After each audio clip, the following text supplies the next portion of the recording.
सत साहिब सतगुरुदेव की जय। बंदी छोड़ कबीर साहिब जी की जय। बंदी छोड़ गरीबदास जी महाराज जी की जय। स्वामी राम देवानंद जी गुरु महाराज जी की जय हो।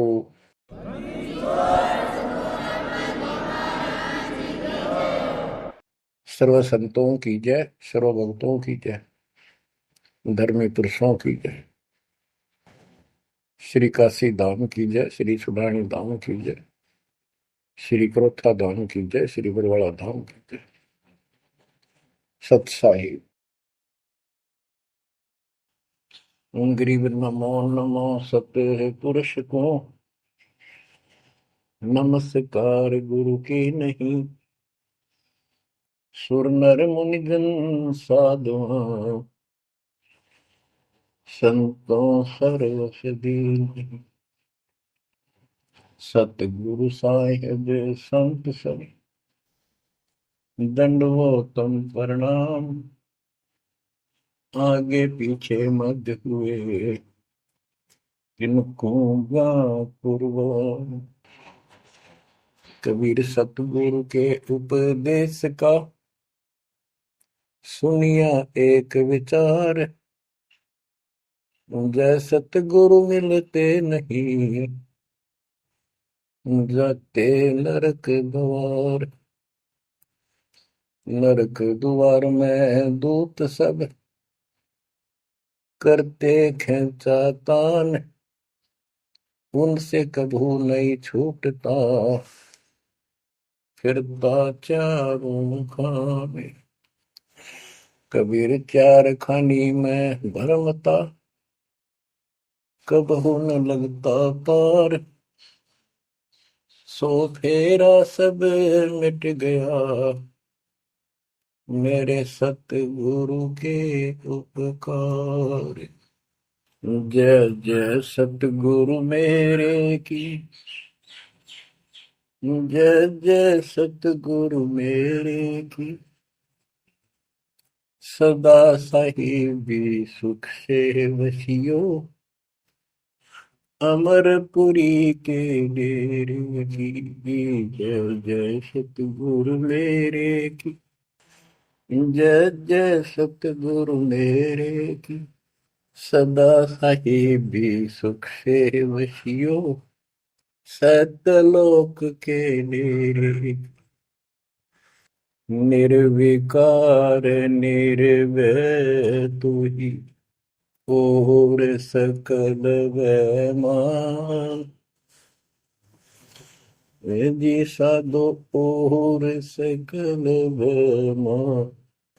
सब पर तेरी साहिबी सब पर तेरी साहिबी। तुझ पर साहिब ना निर्विकार निर्भय।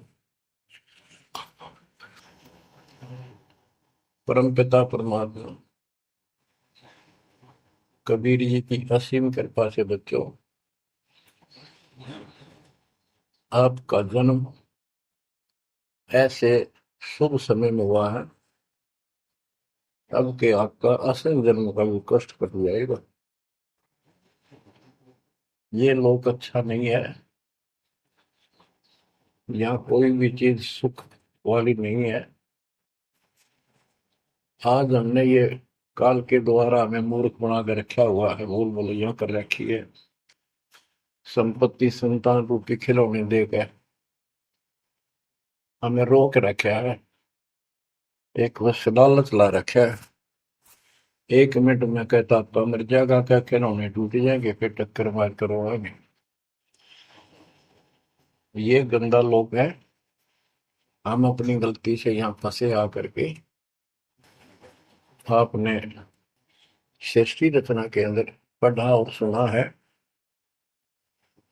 कि हम सतलोक में रहते थे, वहां कोई कष्ट नहीं था। जब इंसान को कोई कष्ट नहीं होता फिर इसको बकवाद भाती है। ये आत्मा अब ऐसी गिर गई। और जिसको कोई कष्ट है, जैसे शरीर में है या परिवार में है या कोई धन संपत्ति का अभाव है, तो इसका किसी चीज में रुचि नहीं रहती, दुखी रहता है, ना बकवादवादी। लेकिन परमात्मा सुख सागर है, इसकी शरण में आने के बाद फिर दुख नहीं रहता। और थोड़ा बहुत कष्ट ये स्वयं रखता है कि इसकी अकल ठिकाने लगी रहे। और जब ज्यादा दुखी से होते दिखे फिर एकदम ऐसा कर देता है, सोचते रह जाते हैं, हे परमात्मा आज शरण में ना होती तो ये तो बहुत नुकसान हो जाएगा, बहुत दुख हो रहा था, बड़ा कष्ट होगा, पता नहीं क्या क्या हो जाता। तो इससे एक तो परमात्मा दुख में याद रहा, फिर अचानक ऐसा प्रबल सुख कर दिया गजब का, उस चमत्कार के कारण दाता याद रहा कई दिन तक। तो ये परमात्मा कहते सोचल छिद्र में करूं अपने जन के काज, सोचल छिद्र करूं सो होए। क्यों? हम अपने हैं इसके, ये हमारा पिता है। एक उदाहरण दिया जाता है, जैसे अब्राहम सुल्तान अदम था, वो इसका अपना हो गया था, उसने संबंध वाले शरीर में अपने बेटे को भी काटने कहीं पीछे नहीं हटा, सिर काट दिया मालिक के नाम। अब उसको अपना मान लिया इसने। जैसे अब आरती पढ़ते हैं, दीनन के जी दयाल भक्ति वृद्धि जो खाने का गुलाम अपना कर लीजिए, अपना मान लो दाता मैंने, अपना ही जो मानेगा ऐसा नुकता होगा। जैसे अगर आपको जैसे संबंध ने किया, नेकी और सेव ने किया, नुक्ते ऊपर ही जगह रे कोटि कर बोल जाए तुम्हारे। नुकता यही नहीं है कि सिरे काटने का होता है, नहीं, नुकता ये भी होता है। जैसे एक भक्त ने बताया था कि मैंने नाम लिए 2-4 महीने हुए थे, घरवाली को पता लग चुका था, रो गए, थोड़ी बहुत खवा सुनी हो ही जाती थी। एक दिन मैं सत्संग में आने लग रहा था, रास्ते में फोन आया, वो 10-11 की बात है, कि इकलौता बेटा बीमार हो गया बहुत सख्त, कहा हो, जल्दी आओ। मैंने कहा वैसे तुम्हारे पास है हॉस्पिटल, बिल्कुल साथ है, वहां दिखा लो, डॉक्टर ने इलाज करना, पैसे शुरू है, मैं जा रहा हूँ सत्संग। बस वो लगी उल्टे सुलटी बात सुनाने, मैंने फोन काट दिया, मैं आ गया पास में, मैंने फोन ना बंद रखा। अगले दिन फोन खोला, उसी टाइम फोन आया कि लड़का ठीक हो गया, तो चमत्कार हो गया, डॉक्टर भी हैरान है, ये हो कैसे बेहतर हो। तो राहत की सांस ली। फिर मैं जब वहां गया तो फिर मैं पूछा कि तुम्हारे गुरु जी कैसे हैं, क्या सफेद कपड़े पहनते हैं, लंबे से हैं, सिर पे सफेद बाल हैं। मैं उनके मुंह की तरफ देखूं, ये उस लड़के ने बताया अपनी माँ को, एक ऐसा आदमी आया था और मेरे को काल के दूतों से नु खींच के झटका देकर सुटा के लाया, वापिस मेरे को छोड़ दिया इसमें शरीर में। तो मेरी आंखों से पानी पड़ा, और वो भी नहीं बोली हम भी चल लगे, वहां जाए सारे परिवार में दीक्षा बोल। उसके बाद इन्होंने उस लड़के का 4 साल हो गए, बुखार नहीं चढ़ा। बच्चों, इसको कहते हैं नुकते ऊपर ही जगह रे कोटि करो जब जा तुम्हारे, कहे कबीर सुनो भी साधो मैं तो हूँ विश्वास में। तो बच्चों, अपने इस मालिक को विश्वास करो। आप गंदे लोग में आगे हो, इतना समर्पण करना पड़ेगा, इतना विश्वास मालिक को करना पड़ेगा। आपने सृष्टि में सुना था ना कृष्ण में, कि कबीर साहब ने धर्मदास जी को बताया, धर्मदास ये जग बोराना, कोई न जाने पद निर्वाणा, यही कारण मैं कथा पसारा, जग से कहिए राम निहारा। कि हे धर्मदास, इस संसार में कोई भी निर्वाण पद, मोक्ष प्राप्त करने वाली विधि पद्धति से कोई भी परिचित नहीं है, किसी को ज्ञान नहीं है। अब धर्मदास पहले तो मान्य नहीं करता, लेकिन आंखों देख आए भगवान को, फिर सारी हाँ भरे था। क्या बताते हैं, इसलिए मैंने ये सारा आपको ज्ञान सुनाना पड़ा, सारी कथा सुनानी पड़ी कि कोई भी परमात्मा के मोक्ष मार्ग से और भगवान से परिचित नहीं है, ना किसी के पास मूल ज्ञान है। यही ज्ञान जग जीव सुनावो, सब जीवों का भरम नसाओ।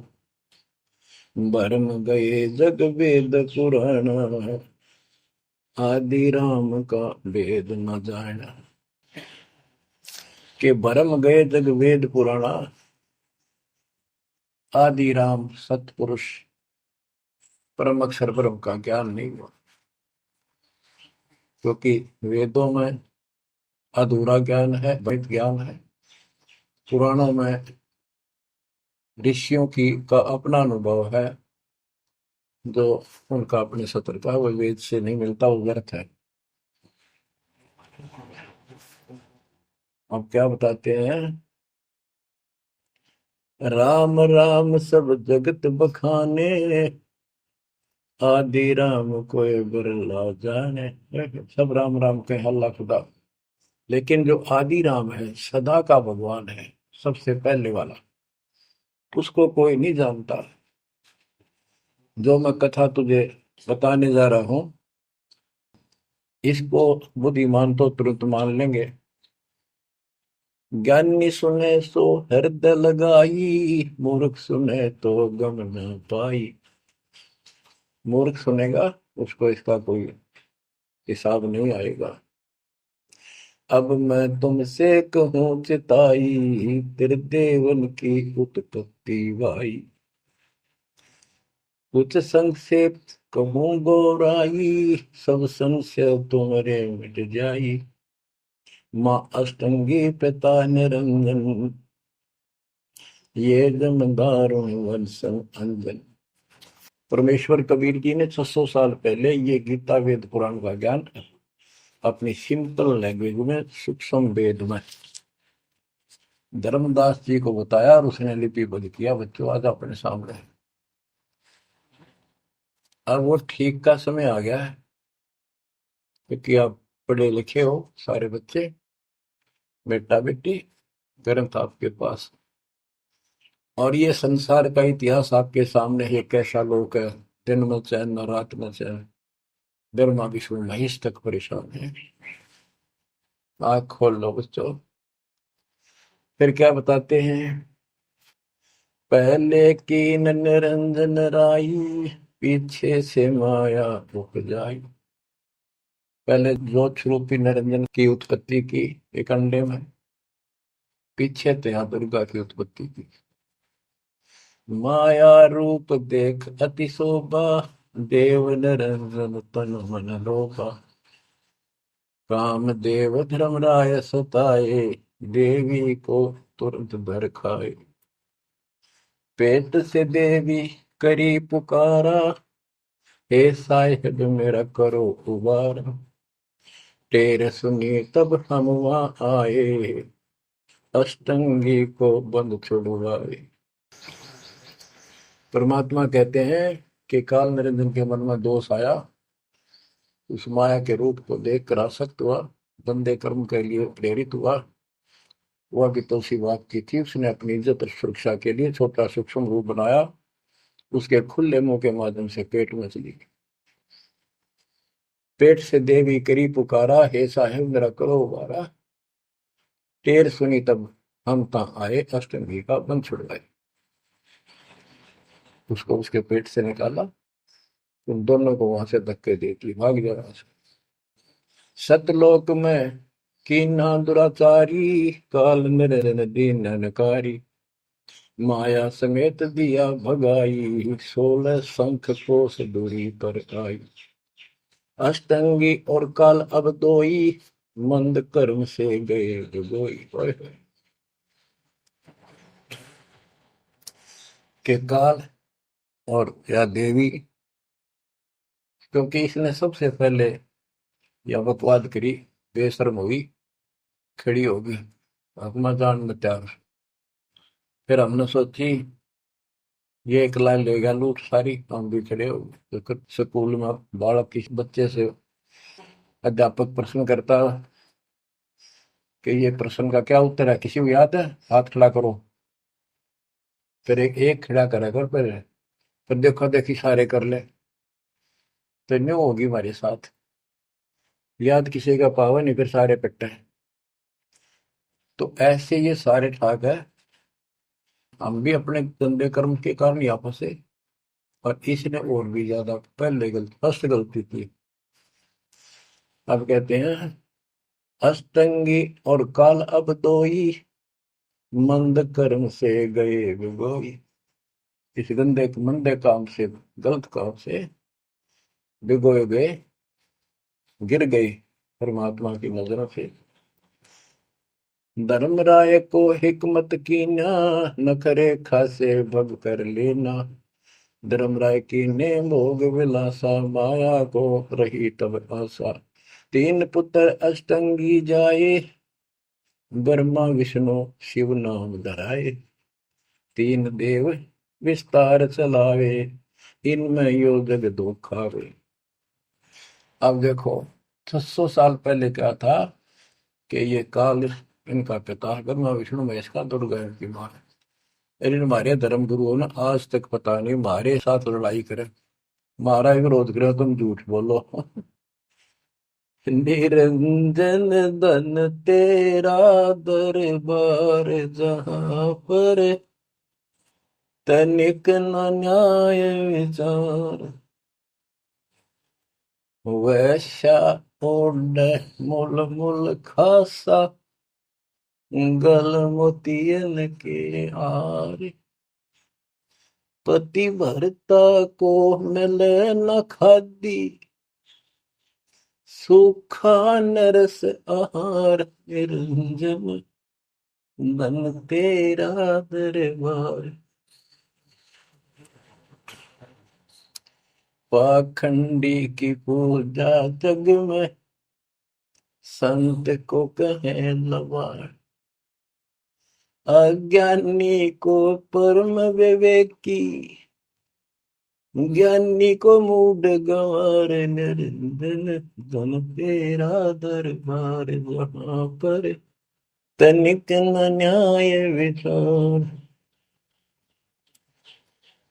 कहे कबीर सुनो भाई साबो, सब उल्टा व्यवहार।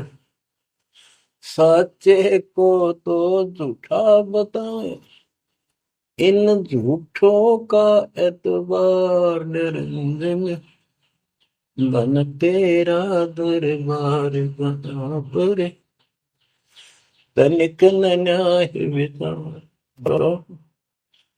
परमात्मा कहते हैं झूठा नजर सच्चा मान रहे तुम। 600 साल पहले कहा करते, और आज से 20 साल पहले, 30 साल पहले तो यही हालत थी, कोई भी मानने वाला नहीं था, दास के साथ कोई सहयोग नहीं कर रहा था। लेकिन मालिक का वचन है, गुरुदेव का आशीर्वाद फला, कहा था तेरे बराबर विश्व में कोई संत नहीं होगा। उस समय ये बात ऐसी लगी थी जैसे अपने बच्चे को सभी सराहा कर। लेकिन साधु बोलने शायद सुबह, साधु का बोलना मिथ्या नहीं जा। आज वो सत्य होगा।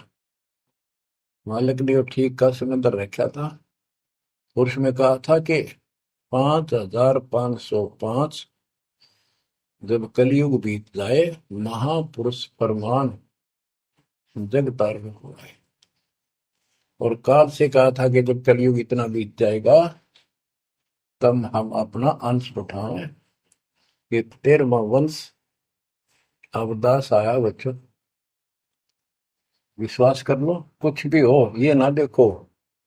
कबीर साहब दानक थे, दुल्हा थे, झोपड़ी में सारी उम्र रहे, सारी सृष्टि का पालन करता, सबके दान पोषण करता, और वहां थे। अब बताओ कौन मान रहा है कबीर इज गॉड? हमारे ना मानने से क्या उनकी कोई महिमा में फर्क पड़ गया? हमारी बुद्धि कमजोर थी, ना मान्य ना मानो। वहीं से दिखावा करने की जरूरत नहीं थी। समर्थ हो 120 वर्ष उस झोपड़ी में रहे, जुलाई का काम करते रहे, निर्धन की भूमिका करते रहे, शूद्र जाति में रह गए, इसमें छुआछात बहुत ज्यादा थी। इसलिए हमारी बुद्धि काम नहीं कर रही थी कि यूं भगवान हो सकता है। हाँ, सिद्धि जरूर है, हमारे को सुख बहुत हो रहे, इसलिए चिपक रही थी। जब दाता ने एक लीला की, सब छोड़ कर भाग गए, विमुख हो गए, गुरुद्रोही नहीं हुए, शुक्र है। वहीं से 120 वर्ष रहकर परमात्मा मगध से, मगर शहर से, नगर से हजारों लोगों के बीच में, दो राजाओं की उपस्थिति में, सेना की उपस्थिति में, भक्तों की, पंडितों की भीड़ लगी थी। एक चादर नीचे बिछाई, एक ऊपर ओढ़ी, और आकाशवाणी के ऊपर जाके देखो उठा के चादर, क्या है इसके अंदर। देखा तो फूल थे 100 जितने, सुगंधित। जब देखा ऊपर में परमात्मा ऊपर जा रहे हैं, तो बच्चों